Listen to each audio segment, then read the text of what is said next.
She win against Hikaru. He has been quite a tough opponent for you, so must have been even more special to win against him. Sure, he's a difficult opponent, but in a way, well, in this tournament you don't have time to reflect too much. Also, between the games, yesterday I tried bringing my computer, but somehow I never got a moment to look at it, so I decided today not to bother, and you know the story anyway. So I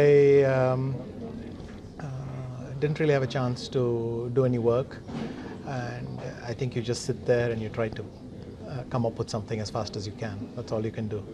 Yeah, I mean, against Kramnik, you couldn't find any opening advantage in the Italian, but you still played the Italian against Hikaru. So, yeah, the problem is you have to play something. So, and with just a few seconds before the game, I mean, I just thought, that's an exaggeration. I mean, I had like 15 minutes, but you don't really have the time to sit down and think about it properly. And if you just try to conjure up something, then you might miss something important.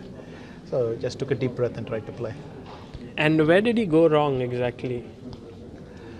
It's difficult to say, but I liked my position after I was able to take on d8 and play knight d5, because we are playing with this motive that his bishop is pinned always.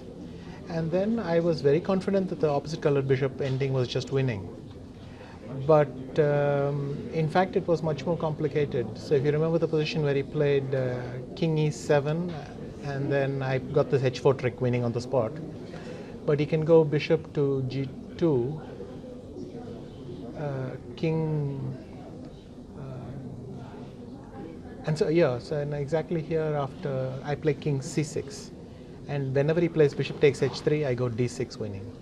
And this is a very important detail. So I think the ending was well played, but it was very tricky, because if I touch my b pawn, it seems to be a draw. So.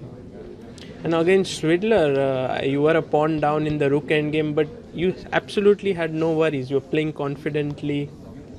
Well, it's not confidence as much as I was so annoyed with how I played that I decided to at least play fast.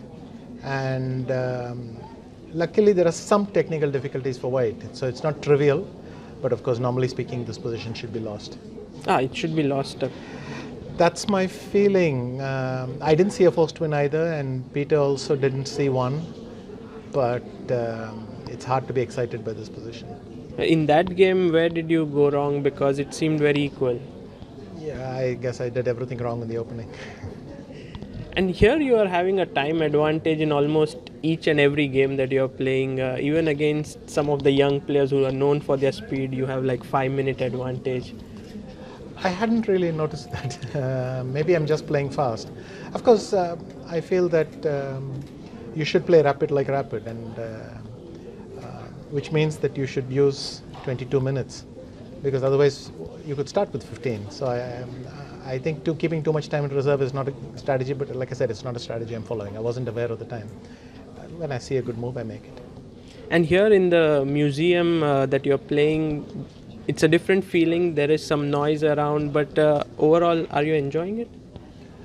Yes, I liked it very much when we played 2 years ago in the classical event in 16, and now it's very nice. I think today there were really a lot of spectators, and just a huge amount. And I don't know to what degree you take in the beauty, but it is quite pretty with all these paintings. And now you are in joint lead. So tomorrow, any strategy that for the last 3 rounds? No, nothing planned. One game at a time. Sure. Yes. Good luck, Vishy.